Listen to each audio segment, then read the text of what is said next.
Parashat Pinchas. Pinchas, fils d'Élazar, fils d'Aaron le pontife, a détourné ma colère de dessus les enfants d'Israël en se montrant jaloux de ma cause au milieu d'eux, en sorte que je n'ai pas anéanti les enfants d'Israël dans mon indignation. C'est pourquoi tu annonceras que je lui accorde mon alliance de paix, lui et sa postérité après lui, comme gage d'alliance, le sacerdoce à perpétuité, parce qu'il a pris parti pour son Dieu, procurer l'expiation aux enfants d'Israël. Nombre 25. Rachi rapporte les paroles du traité Sanhédrin. Les tribus faisaient offense à Pinchas en disant « Voyez ce fils de Pouti, allusion à Yitro, beau-père de Moïse, qui fut un idolâtre avant de se convertir au judaïsme, car Élazar avait épousé une des filles de Yitro. Celui-là même dont le grand-père maternel disait « Les Hébreux avaient engraissé les veaux en offrande au culte païen et qui vient aujourd'hui d'éliminer un prince d'Israël, allusion à Zimri, prince de la tribu de Shimon, qui a été exécuté par Pinchas à la suite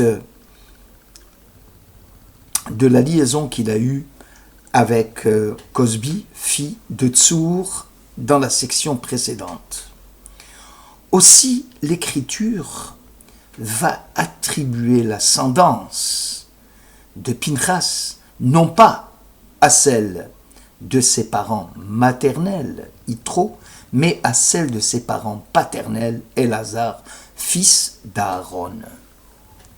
Sans nul doute que les tribus d'Israël avaient connaissance que Pinchas était le petit-fils d'Aaron, et malgré cela, ils persévéraient à le persécuter de leur calomnie en le qualifiant de petit-fils d'idolâtre.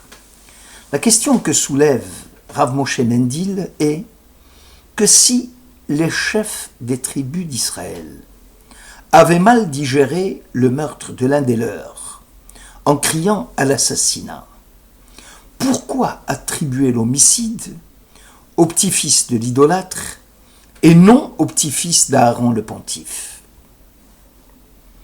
Le meurtre de Pinchas aurait été autrement plus grave s'il s'avérait qu'il était l'œuvre d'une grande famille de prêtres.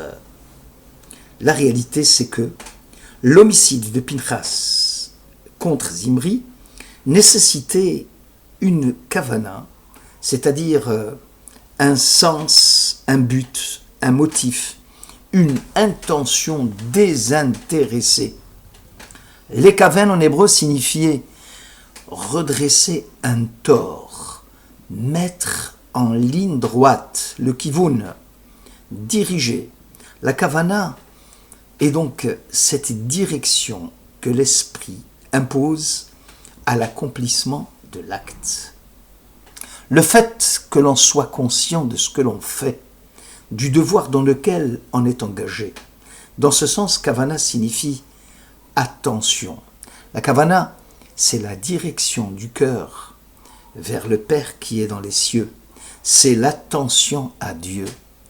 Le but de la kavana, c'est de diriger le cœur plutôt que la main. Pinchas prit parti pour Dieu, uniquement les Shem Mitzvah, au nom de la mitzvah, sans aucune arrière-pensée. En réalité, Zimri ne méritait pas d'être tué d'après le Bet Din, puisque la loi concernant la cohabitation avec une non-juive ne connaît pas de publicité et reste un acte propre aux hommes zélés, qui, dans une intention pure, kavana théora, prennent le parti de Dieu en éliminant le coupable.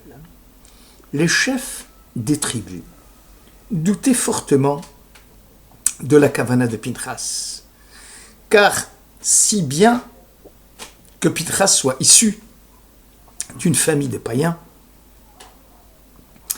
il est difficile de croire à une kavana de Shem Shamaïm. L'intention pure, est-ce qu'elle existe? Probablement pensait-il que Pinchas avait d'autres mobiles pour commettre un tel crime. L'Écriture a volé à son secours pour réparer une telle injustice et de proclamer « Pinchas est bien le petit-fils d'Aaron ».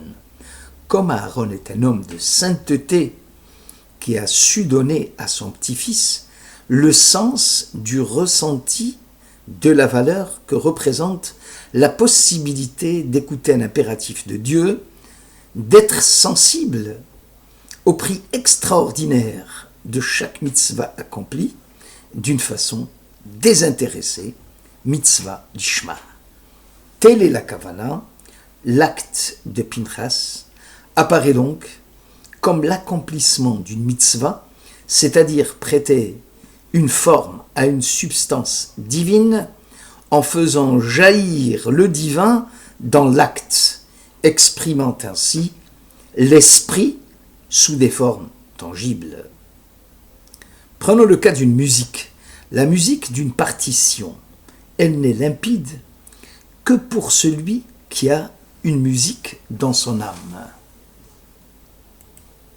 Il ne suffit pas de jouer des notes, il faut être ce que l'on joue. Il ne suffit pas d'accomplir la mitzvah, il faut croire et vivre ce qu'on accomplit.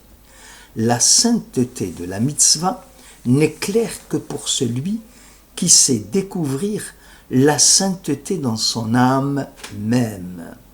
La kavana devient l'intégration de l'âme à la substance de la mitzvah. Elle requiert une réorientation de l'ensemble de la personne. Pinchas ne pouvait pas vivre sans acte d'exaltation, sans moment de tremblement et d'adoration de Dieu, sans se laisser envahir par la grandeur divine. C'est pour satisfaire ce besoin d'exaltation qu'il est prêt à faire la guerre aux mécréants et à éliminer même un chef de tribu, Zimri. Le traité Yoma 23 souligne que tout Talmid Chacham, tout érudit en Torah, qui n'est ni rancunier ni vengeur, à l'instar du serpent, n'est pas digne d'être un érudit authentique. Les sages d'Israël n'ont permis l'acte de vengeance que contre ceux qui font l'offense à la Torah et à ses représentants. Toutefois, cette recommandation est assortie de la condition expresse de ne pas mêler ses propres sentiments de haine et de rancune à l'encontre des personnes incriminées. La kavana doit être le Shem Shamaïm. Accomplir un acte de sainteté, c'est intégrer à soi-même la sainteté de l'acte. L'acte et la personne ne doivent faire qu'un. Aussi, la métaphore du serpent est intéressante, car cet animal qui tue ses proies ne se nourrit que de poussière et ne tire aucun profit de l'acte commis. Le Doudaé Réhouven fait une remarque pertinente concernant l'attitude du public vis-à-vis de ses dirigeants. Toute action publique, entreprise par les chefs ou les élus, peut donner lieu à une double interprétation, positive ou négative. Cette interprétation est fondée sur une approche plus ou moins subjective de la personne jugée, sur des préjugés ou sur des présupposés qui concernent l'énoncé d'opinion, les jugements de valeur des conceptions préétablies.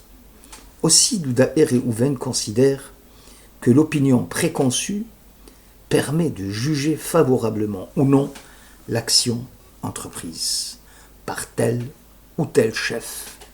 Cette idée, admise comme allant de soi, provient de l'éducation, du milieu social, de la tradition.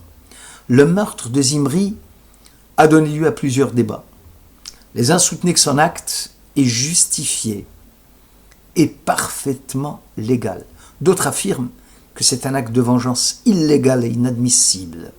Pour les premiers, lorsque quelque chose est exigé de l'homme, de tous les hommes et en tout temps, il y a soit réponse, soit défi. Et l'acte de Pinchas est une occasion unique de sanctifier le profane, de dégager la puissance de Dieu des chemins de la matérialité, de le servir à des fins spirituelles. Pinchas, pour eux, a agi pour l'amour de Dieu, pour l'amour d'Israël. Il a accompli en acte ce qui est en puissance dans la volonté de Dieu. Dieu a besoin des hommes comme Pinchas pour la réalisation de ses fins dans le monde. Pour les seconds, il est inadmissible que le descendant d'Aaron, homme qui aime la paix, homme qui poursuit la paix, devienne un assassin. Probablement que cela a pour origine l'ascendance païenne, disent-ils, du côté maternel, où les mœurs de haine, de vengeance étaient monnaie courante. La réponse de l'Éternel fut un camouflet cinglant à l'adresse de ceux qui pensent que la non-violence, le pacifisme béat, peut enclencher la paix et éradiquer la haine. Aimer la paix, écrit le Ktav Sofer, n'a rien à voir avec poursuivre la paix. La poursuite dont il est question ici est celle qui consiste à torpiller la paix dans le sens de la Mishnah Sanhedrin. La réunion des mécréants est une calamité pour le monde. Pour l'amour de la paix, il y a lieu de tout faire pour torpiller les réunions de haine et les congrès où l'appel à la violence et au meurtre sont prononcés. On comprend dès lors les paroles de nos sages. Pinchas aura comme rétribution un ange de paix. L'assassinat de Zimri, acte répréhensible en soi, en apparence, n'est pas du tout contraire au shalom.